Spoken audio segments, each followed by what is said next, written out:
So today I'm going to try and have a go at Legacy of Dragonholt. I'm just going to play through the first part of the adventure, and obviously there will be spoilers. So it's a very different kind of game for me because there's no dice, and I find that very upsetting. So we've got our character creation rules here and the To New Roads, which is the first part of the game.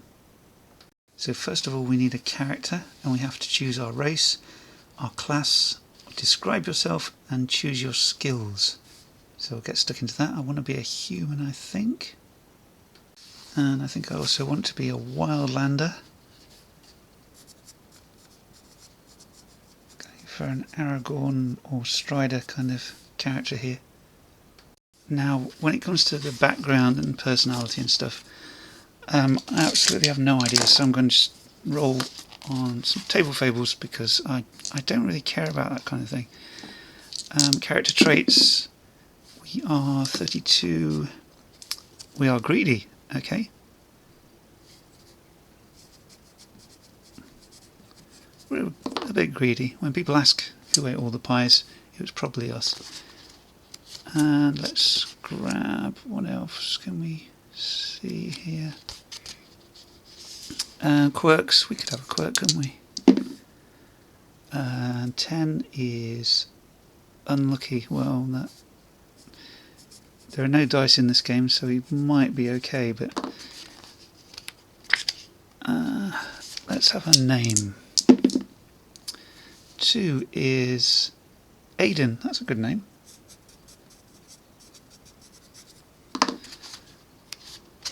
And background, that'd be good. 3 is you've always had a talent for music and storytelling. You've spent your life travelling here and there, singing songs and weaving stories for eager ears. So shall we be a bard then? No. We don't do that for a living. We are a wildlander, but we like a good sing-song. So we are musical. And physical description, he looks like this guy here. So, physical description, that. Now we can choose 5 to 8 skills from the list on the next 2 pages. At least 2 of your chosen skills must appear in your race skill list, and at least 2 of your chosen skills must appear in your class skill list. Any additional skills can be selected freely, but your personality and ideals might suggest which skills you do or do not have.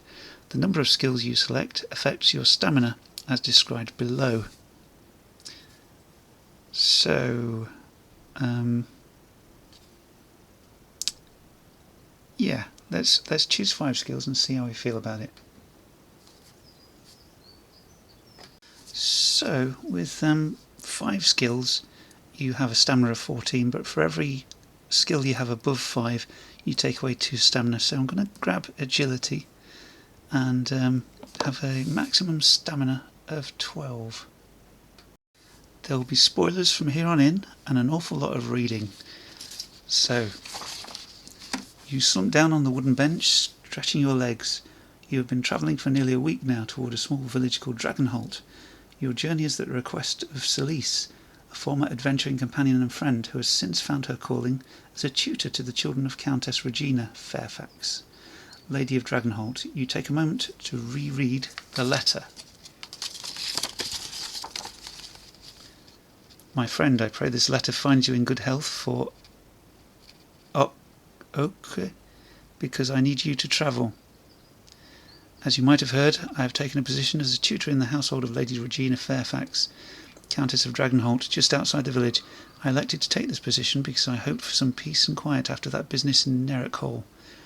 Had I known what my future held, I would have done something else entirely. Lady Regina's 3 children are more than lively enough to deny me anything resembling peace or quiet. Even now that they are mainly grown, I remain very busy. But I did not write you to complain about my lot in life. As you know, I never complain, even when the so-called dwarven wine is very obviously an inferior human vintage. Again, or when my favourite cloak, the blue one, is stained by some drunken lush spilling his wine. Elves should really stay out of human taverns. I write to you because I fear something sinister is at work here in Dragonholt, and I require your assistance. I dare not say more openly, As I think it likely this message will be intercepted, I can trust no one here to help me with this matter. After that business in Nericall, I have only you and a small handful of other allies left. Please help me, there is more at stake than you know, Celise. And I thought the typos were horrific, but it's all part of the plot. You are uncertain why Celise has summoned you to Dragonholt. Her letter is strange, speaking only of a vague threat that requires your assistance. And although you are sure the letter was written in her hand, the message contains several details that you find uncharacteristic of the elf you've adventured with in the past. You had never known Celise to drink dwarven wine, and you would swear she always wore a green cloak. It is not unthinkable that her preferences have changed over the years, but something about the way the message is written makes you feel there is more to the letter than is obvious. You have always known Celise to be excessively proper in her speaking. She must have been in a panic while writing to have produced so many spelling errors. Even more alarming is the brief note on the back of the letter. Please refer to my first letter. Nice. Okay. You had not received any word from Celise before this one. Could she have sent another letter that was intercepted as she had feared? Regardless of the vagueness of her request, you owe Celise at least this much. After that business in Nericall, as the tutor in the employ of a countess, she may be in a position to reward you handsomely for any assistance you can render.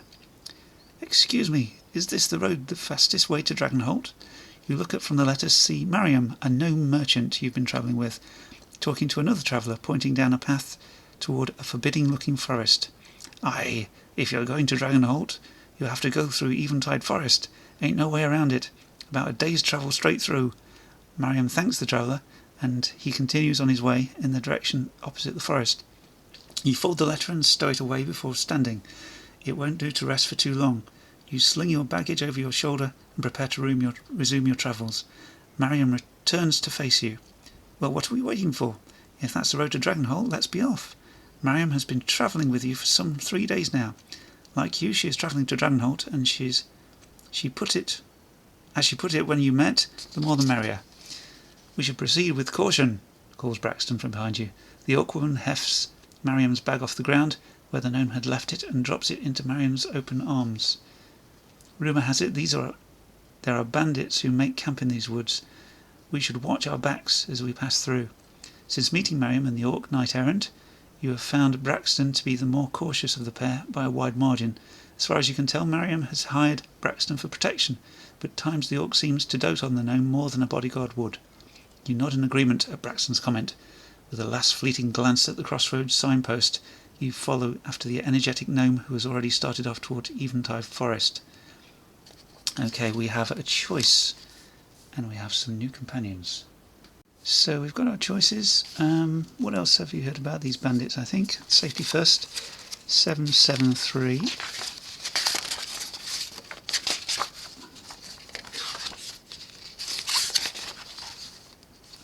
Okay, Braxton strides beside you, keeping an ever-watchful eye on her eager companion.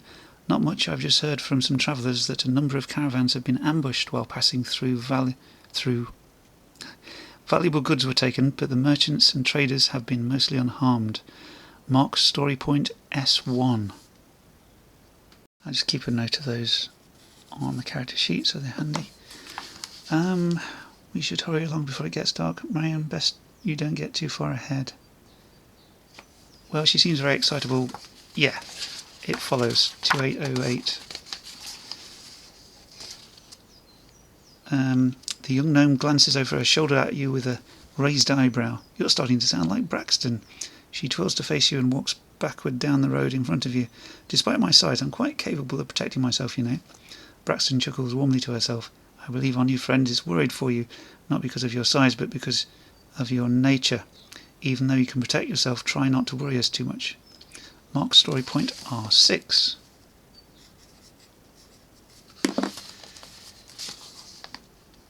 And read entry 1340.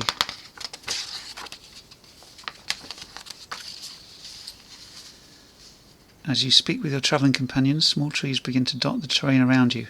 Tall grass gives way to brush, and you soon find yourself at the edge of the forest. Time passes. The passage of time. Throughout your adventures you will track the passage of time on the tracking sheet for the current quest. Each unit of time represents an abstract amount of time that could be anything from a few minutes to multiple hours depending on the current quest. When the time passes, mark one box of time with a check mark or an X. Some effects in future entries will reference how much time has passed or if a specific amount of time has passed. So we have 8 boxes here. I'll keep track of that on here as well. As you walk, you take the chance to become better acquainted with your fellow travellers. A conversation. Ask Mariam what she plans to do in Dragonholt. Ask Braxton what she plans to do in Dragonholt. Yeah. Okay. I'm not that interested. Okay. I'll ask Mariam, see what she's doing. I'll write down E7. So we're just do a 3, 5, 7, 9.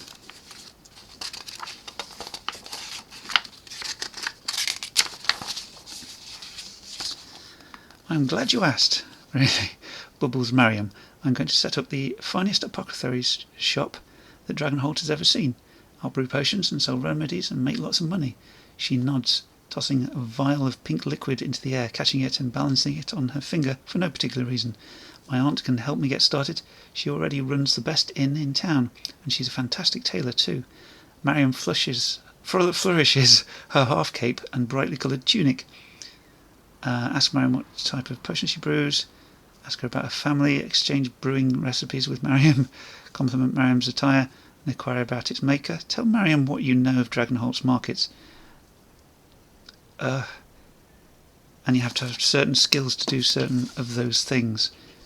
So my skills do not include any of those, so I can't do some of that stuff. Okay, so all those are out of bounds to me, so I'll just ask her about her potions, I guess. 4, 1, 5, 6.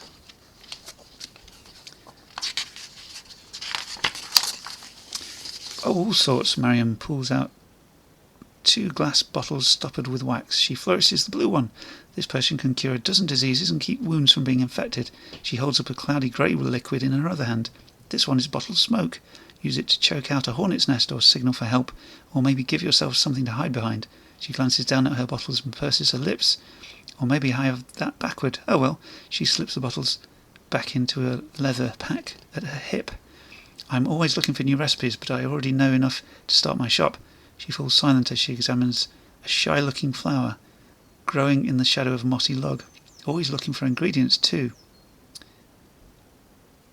Okay. Mark story points M3 and Z2. Z2. If 2 or more time has passed, read entry 7094, no. Otherwise read 7616.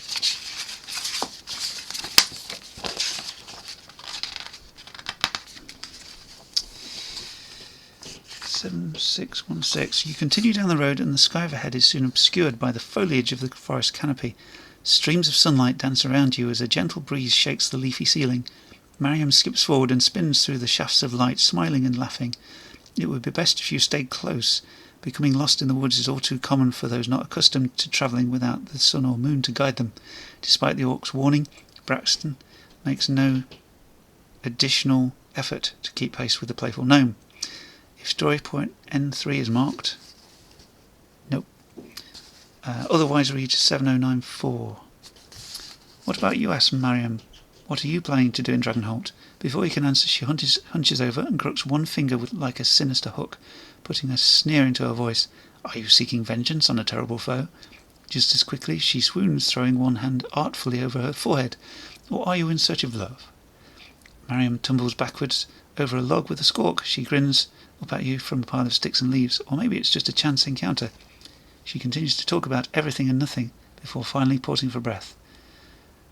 Okay.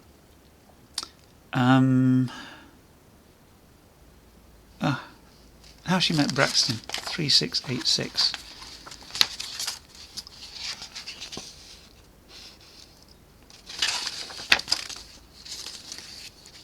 Mariam starts laughing before she even begins her story about meeting Braxton.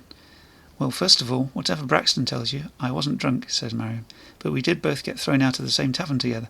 It was a good night." "I remember it rather differently," says Braxton. "Well, that's because you're no fun." Mariam winks at you. "You see, Braxton is a wet blanket, but she keeps following me around because she secretly knows that she would never do anything exciting if she didn't. Also, you pay me to keep you safe," says Braxton. "Also that," exclaims Mariam with a broad smile.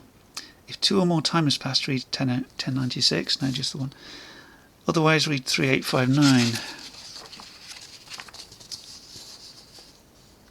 Eventide Forest is an intimidating landmark, and you can see why Braxton was concerned. Within an hour of entering the forest, the thin young trees give way to ancient, gnarled guardians. The light, leafy canopy transforms into an oppressive shroud that cloaks the road in darkness, even during the most sunny of days. Time passes. So 2 time has now passed. In the darkness of Eventide Forest, a chilling stillness reigns, and even bird songs are drowned out by silence. You continue onward, Mariam's usual banter quieted by her new mood, 1 part fascination and 1 part fear. Braxton keeps an ever vigilant eye on the surroundings, her hand now resting on the pommel of the blade at her waist. You soon come to a stop when you catch up to Mariam. She is glancing down what appears to be a small game trail that branches away from the main road. Up ahead you see that a number of fallen trees are blocking your path. An old crossroads signpost marks the split, but the wood is too rotted and the writing is too indecipherable. What do we do now? It doesn't seem like Lady Regina has been alerted yet. Braxton strains to look over the fallen trees. We could clear the road ourselves, or send word to Lady Regina once we reach Dragonholt. We could try this trail, offers Mariam. Maybe it connects to the main road on the other side.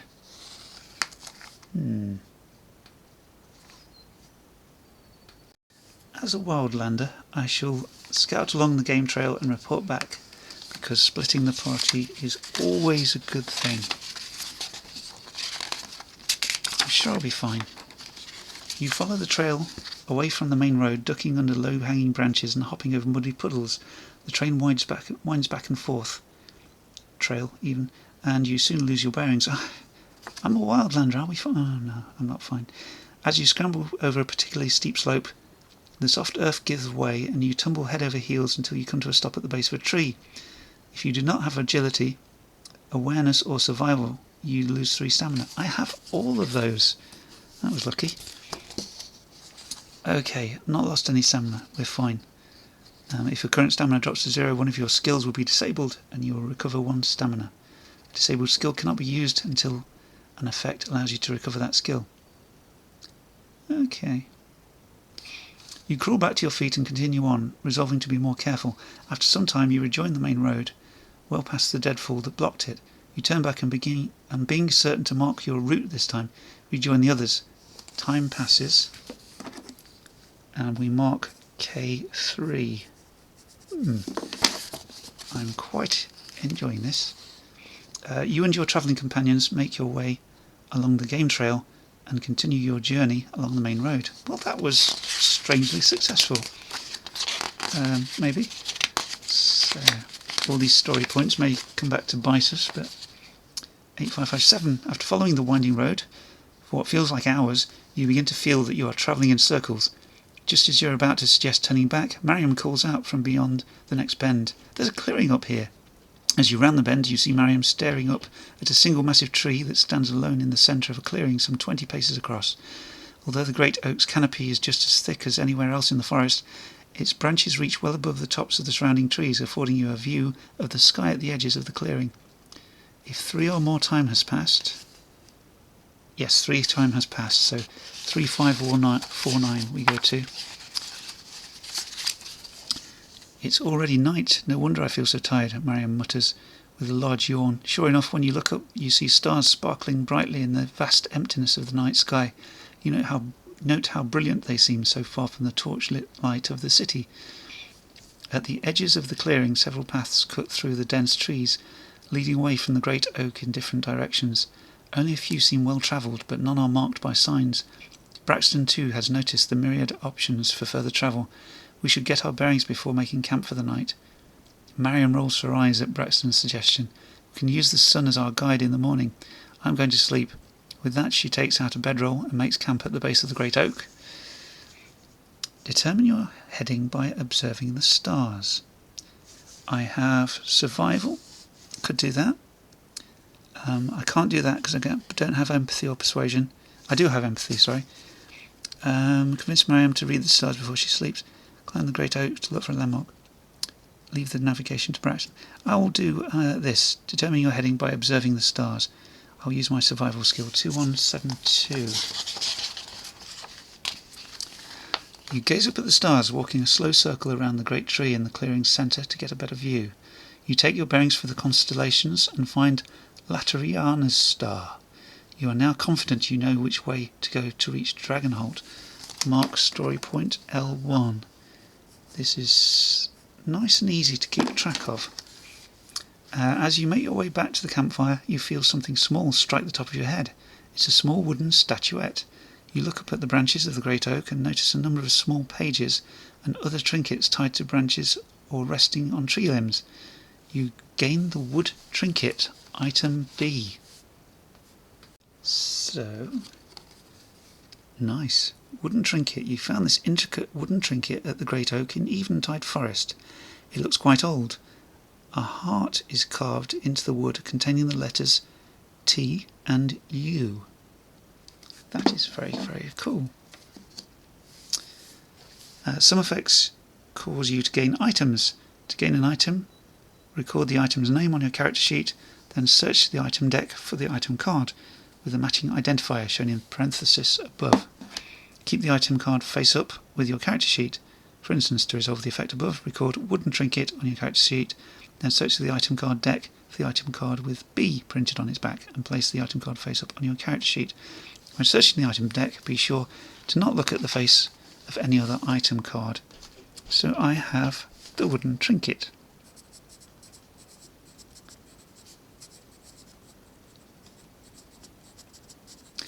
I'm really getting into this. You return to the campfire and show the trinket to your companions. What do you make of it? Asks Braxton. I'm not sure, says Mariam. I think this was carved by a human or an orc, too rough to be made by an elf. Probably just some harmless local custom. Mariam tosses the trinket back to you. Read entry 8549. You assist Braxton in gathering some kindling and start a small campfire a few paces from the great oak. While you work, you can hear Mariam humming softly to herself. You set out your bedroll and relax. Although you are all too tired, a brief chat around the campfire is not an unwelcome event. So, ask Mariam what she wants to do in Dragonholt.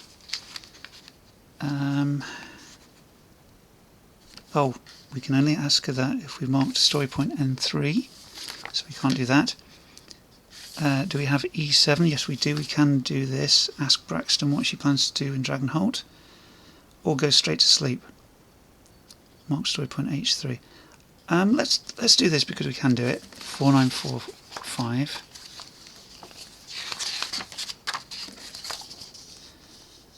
Braxton smiles gently, nodding her head in Mariam's direction. I will continue to protect our friend Mariam for as long as she requires my services. As you may have noticed, looking after her does not leave me much time for anything else. I resemble that remark, calls Mariam. After that, I'm not certain. I was not certain what to do with myself before meeting Mariam, either. I suppose I will travel to a larger city and try to find employment. Ask her about her adventures. Ask her how she met Mariam. Tell Braxton about your adventures. Requires deception or performance. Ask Braxton which lord she served. I've got empathy. Ask about military training. Can't do that. Ask Braxton how to foil sleight of hand. Required skills. Yeah.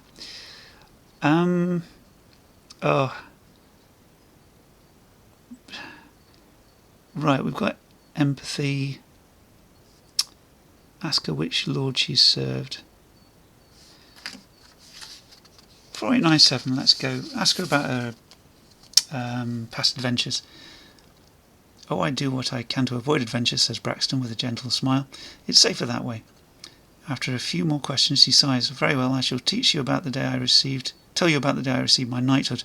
I was quite young and very foolish, and I came across a battle between Lord Garrett Carla's knights and a large pack of beastmen. So I took up...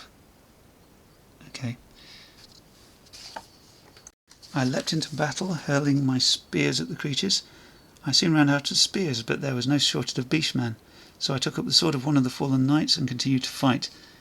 Her fingers brush the hilt of her sword as she speaks. When the battle was over, only Lord Carla and I were standing.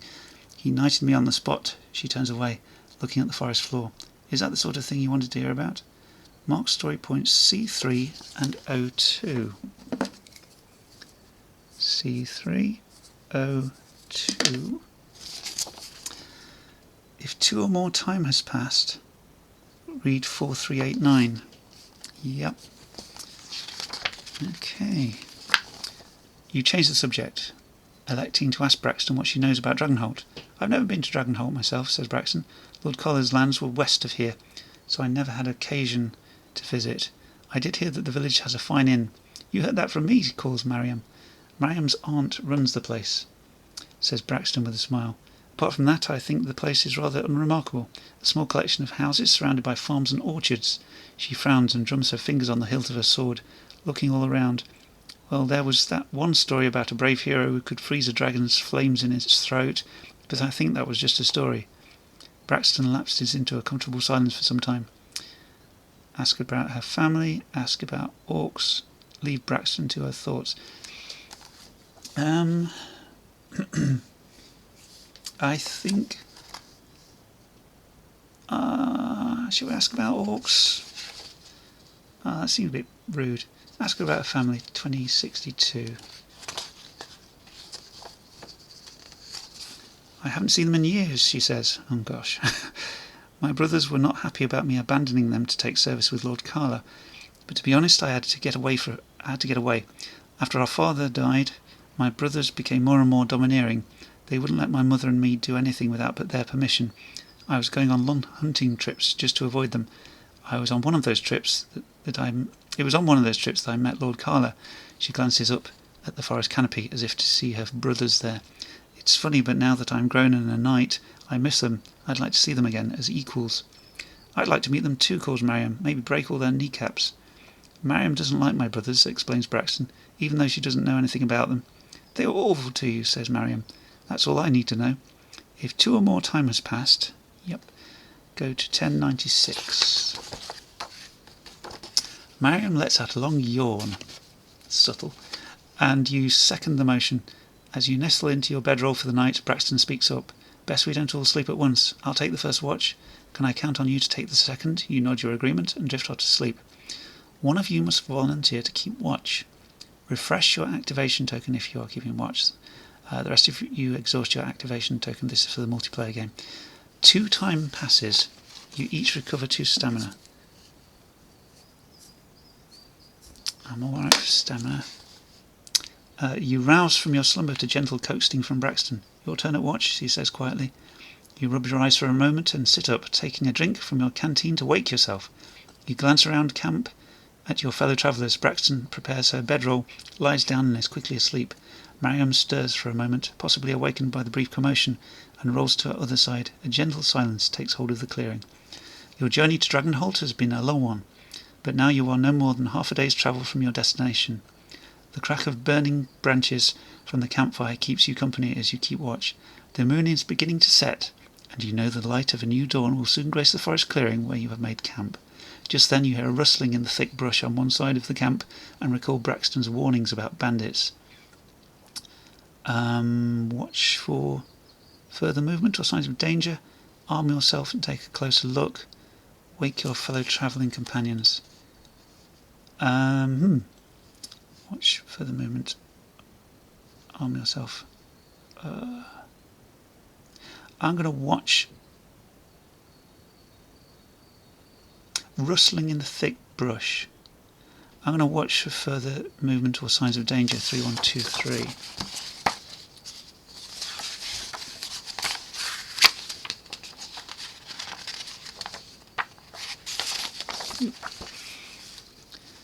You shift yourself to watch the side of the camp where you heard the rustling, but you see nothing in the darkness. You wonder if the firelight is blinding your night vision, or if the sound you heard was just some animal scurrying about. Just when you think that you are worried for nothing, you hear a branch snap and leaves rustle, and then half a dozen rough-looking figures step from the trees. They're clad in torn and stained clothing and scraps of leather armour, their long knives and the steel of their arrowheads glinting in the light of the fire. Bandits. The bandits rush forward as you scramble to your feet. Some of them lift their bows, pulling the arrows back and aiming at you. You shout a warning to your companions, who spring to their feet and arm themselves. 5912. We could be in a world of trouble here.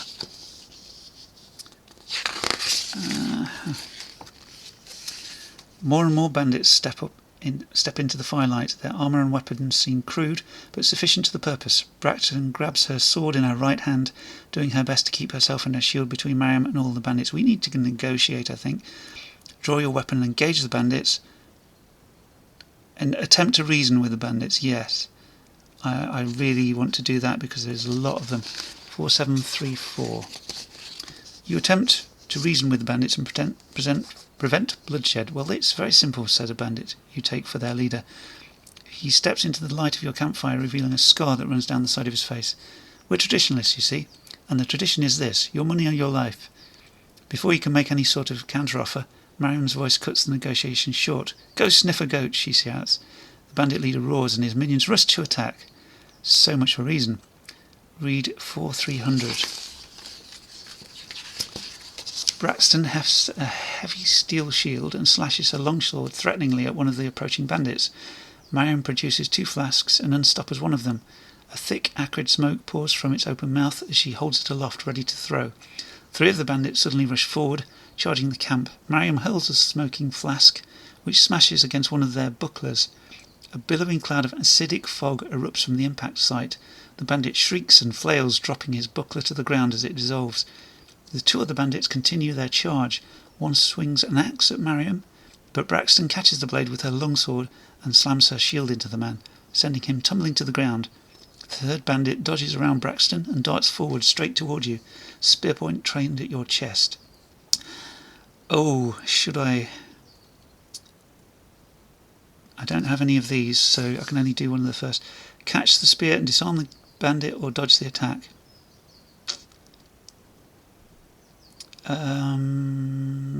I guess we could do that. 1513. You steel yourself and wait until the last moment before the spear point would impact your chest. Oh no. In an instant you fall back a step and grab the spear's neck. If you have brawling or willpower, I have willpower, read 8563. You twist the spear away from you and step into the bandit's rush, raising your elbows to impact solidly with his oncoming face. You feel something break and the bandit cries out, collapsing to the grass and leaving you holding his spear. You turn and hurl the spear into the chest of another bandit as she attempts to slash out at Miriam with a long knife. She falls and Miriam gives you a quick thumbs up. If story point H3 is marked, go there. No. Read entry 9513. For Carla and Harmon, bellows Braxton. In the flickering firelight she seems a demon from a nightmare, huge and dark and powerful. 3 of the bandits attempt to surround her, but she pivots away, slanging her shield into one and knocking her down, then slashing at a second and sending him screaming into the dark, clutching at his face. She trades blows with a large human, his axe sliding off her shield, her sword flickering past his face as he dances backward. You notice a bandit with his hair in a long braid creeping up behind Braxton with a knife glimmering in his hand. Focused as Braxton is on her battle with the large bandit, she clearly hasn't noticed. Intercept the approaching bandit. Oh gosh, it's all kicking off a net. Stop the bandit with no, we don't have alchemy. So one of these 2, intercept the approaching bandit, catch the bandit from behind. 9250, why not? Oopsie. 9250, moving as quickly as you can. On silent feet, you drift up behind the braided bandit. He lifts his knife, ready to bring it down into Braxton's neck, and you reach to grab him from behind. We don't have stealth. Oh no. 3, 4, 1, 2. Your foot lands on a dry branch that snaps in half with a loud crack as you put your weight down. The braided bandit pivots and brings his knife down on you instead, slashing you across the arm. You lose 4 stamina. Oh boy. You grab his knife hand at the wrist and wrestle with him for control of the blade. He gets the better of you and bears you to the ground, crushing the breath from your lungs as he slowly presses the knife closer and closer to your face. Unable to breathe, with the heat of your campfire scalding your face, you desperately roll and topple the bandit into the fire. He screams and shoots to his feet, running in random loops as he attempts to beat the flames out of his hair and clothing. You climb slowly to your feet, gasping for breath, and lose track of him in the melee. 2004.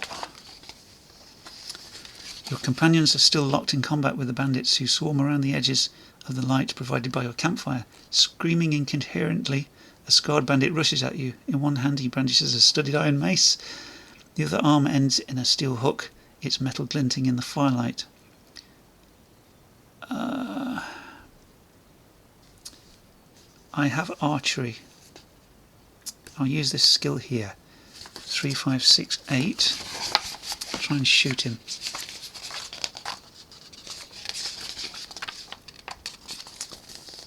So, you manoeuvre through the melee, dodging around Braxton and another orc woman.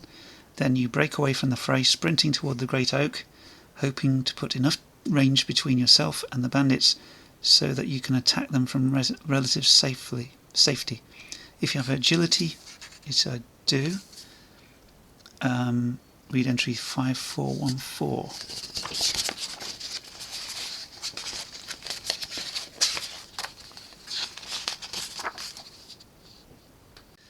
As you can see, it's all kicking off now. The bandit gives chase, but you are too quick for him. You sprint away until you have enough distance to deal with the bandit at your leisure. Loose an arrow at your pursuer. Yep, I have archery, so I will do that. 2091. You draw and loose as quickly as you can. The arrow catches the bandit in the leg, sending him tumbling to the ground and rolling to a halt, not 3 paces from you. As he struggles to stand, you fire one more time, then turn your attention elsewhere. 2399. You find yourself standing in a loose circle with your companions and no bandits close at hand. Even more of the enemy emerge from the trees, however, and they begin to surround you. What now? Breathes Mariam. You are sure it's the first time you've heard fear in her voice. The bandit's leader chuckles and speaks, causing the firelight to play off the long scar on the side of his face in a sinister way. Drop your valuables and leave. There is no need for you to die here. The other bandits hoot and howl and brandish their blades and axes in the air in front of you. Braxton glances sideways at you. There are too many of them. We can't win this fight. She edges backward, and you notice her lean in the direction of Dragonholt. You can't have my gold. I'll be using it to start my business, hisses Mariam. Despite the bite in her words, you notice her hands trembling. I don't have any of those skills. Cause of diversion, I don't have any of those skills. I don't have alchemy.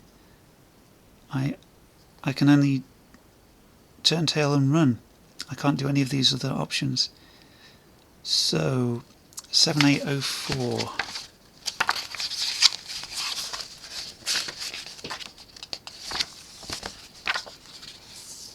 Go, shouts Braxton, stepping forward with her shield raised. I'll hold them off. You run for it, tearing through the trees toward Dragonholt as the cries of battle and the clash of arms ring out. After a few moments you hear heavy footsteps behind you. Fearing the worst, you crane your neck to see Braxton gaining on you rapidly. Keep going, she wheezes. They're right behind me. 3645. You run through Eventide Forest, scrambling and stumbling as you go. You're surprised to discover that you can see, and you realise that the sun must already be rising somewhere beyond the trees. Time passes. Oopsies. Okay. The narrow and twisting path soon comes to a steep climb with a rocky outcropping that rises above on either side. A large standing stone towers to your right, you can hear the bandits still coming behind you, shouting to their fellows like hounds on the hunt, but any pursuer will have to scramble up this narrow gulch. Tip over the standing stone to block the path. Fire with your bow from the high ground. Set a trap for the approaching bandits. I do have survival skill, I do have archery skill, so all my options are open here. I don't know if this is the case, but having a skill can often maybe bring up a better outcome. So this is your... Yes, we can tip a standing stone to block the path, but you know, the standing stone may have been put there for a reason. We don't want to... I know we want to save our lives, but we could, yeah, cause trouble further down the road. So I'm going to set a trap. 3575. You quickly make a set of snares that you tether to young trees at the top of the gulch. Then you cover them with a handful of leaves and gravel. You urge your companions on and fall back as the bandits grow closer, hooting and baying as they come. Their shouts turn to cries of alarm as you hear the first of your snares yank a bandit off his feet. 5129.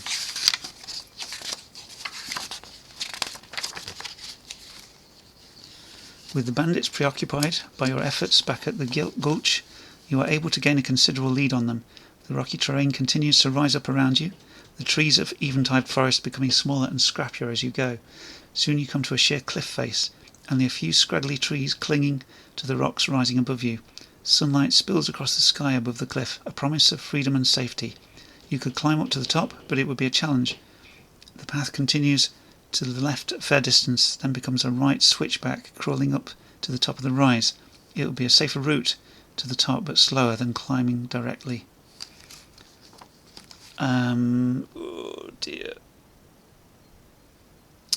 We've got a lead.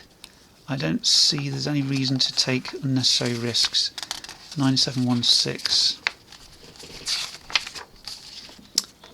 You sprint for the switchback trail, covering the distance in short order. Braxton swings Mariam over her shoulder without breaking stride. The gnome contents herself with a single squawk of protest. When you reach the bottom of the switchback, you are already out of breath. You each lose 2 stamina unless you have endurance skill. So I am down to 6 stamina now. You start the climb but haven't reached the first turning when the bandits emerge from the trees. Hollering like hounds on the scent, they rush after you. 2 of their number fall back, knocking arrows and launching them in your direction.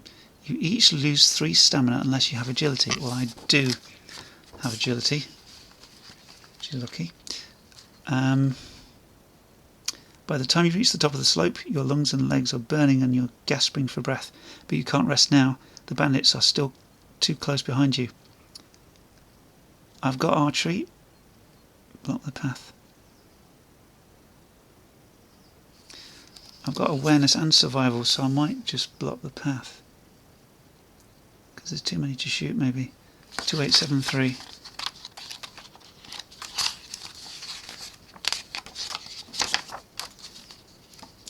On your climb up, you had noticed a section of trail that was almost completely eroded, with a sickly-looking scrubby tree protruding out into the open air. You dash back down the trail a few paces and find that tree, pulling and twisting until its roots give way. The tree and the entire section of trail tumbles down the rocky slope, pelting the bandits below and leaving them no way to proceed. Mark story point H7.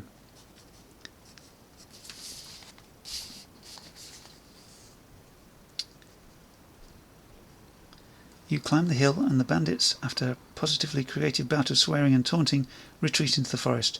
You have escaped. Read entry 9999. As the sun climbs above the trees, you continue your journey toward Dragonholt. At your nearer elevation, the trees are smaller and further apart, and at some point you have passed an invisible barrier where you are not in the forest so much as a rocky plain with occasional trees. Dragonholt lies below you, and you can see the beacon tower rising above the trees, the sun climbing the sky behind it. You have less than an hour of walking before you. Time passes. At length you walk through an orchard, with twisted trees heavy with fruit and propped up by withered boards and poles. Then you find yourself on Dragonsholt's main street, walking beneath the dueling dragon statues that serve as the closest thing to a city gate. One dragon is carved from black stone, the other from white, and they arch across the street above you, not quite touching. Marvellous, breathes Braxton. Some sort of memorial of the Dragon Wars, says Mariam. This way, she says, and skips down the cobbled street as if she hadn't been woken in the middle of the night by bandits. Lot of reading. You cross a crowded village green that is laid out before a garden shrine with a domed glass ceiling. In front of the shrine stands a marble spire, atop which burns a beacon fire. Then you pass a building dark with soot and marred by broken windows. Mariam pauses at an intersection and peers down two side streets before nodding vigorously and leading the way south. We'll get a proper breakfast as soon as we find my aunt's inn, she says. It's called the Swan. Does it have a lovely white swan painted on its sign? Asks Braxton. Yes, it does, says Mariam. Then is that it, just there? She points, and Mariam beams. That's it, let's go. She rushes off in a fresh burst of energy, leaving you stumbling along behind. When you finally reach the Swan, you find Mariam babbling excitedly to a gnome who looks almost exactly like her, plus 20 years. You must be Mariam's friends, says the older woman. I'm Mariam's aunt, Sapphire. It's good to meet you. She welcomes you inside, and you step down into a blessedly cool, half-sunken common room, where a scattering of thick oak tables and sturdy chairs lie beneath rafters strung with herbs and root vegetables. Thick iron lanterns rest on each side, none lit now, and light streams in from tall windows against the south wall. Please have a seat, says your host, and you do. We made it, says Braxton, dropping heavily into a chair that creaks under her weight. I think I could sleep for a week. None of that, says Mariam. We have work to do. Braxton lifts her head and glares. Starting tomorrow, I guess. Let's all take today off. Mariam vanishes into a back room, then appears a few minutes later with a tray rattling with glass bottles of red liquid. Here, she says, and distributes the bottles. It's the least I can do for helping get me here safely. You gain 3 healing potions. Item A. Distribute these potions amongst yourselves as you choose. So we get another item, healing potion. The liquid burns your throat like bitter fire, but quickly heals open wounds and broken bones. When you drink this potion, you recover half of your maximum stamina. That is great. Another item.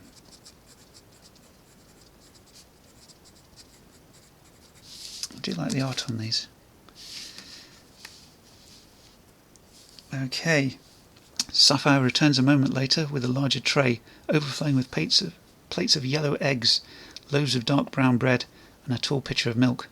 I hope you'll stay at this one for as long as you like, she says. No charge, of course. Not after what you went through to get my Mariam here safely. Mariam pours everyone a glass of milk. She holds hers aloft and exclaims, To new roads! Braxton takes a glass, holds it up, and looks from Mariam to Sapphire to you, to new friends. The meal is amazing, and you soon collapse in rooms provided by your generous host. You doze through the majority of the day. After dinner you rest in the common room, chatting idly with Braxton and another patron. Soon the lack of a good night's sleep is too much, and you retire to your room. You will have to explore Dragonholt tomorrow. On the morrow.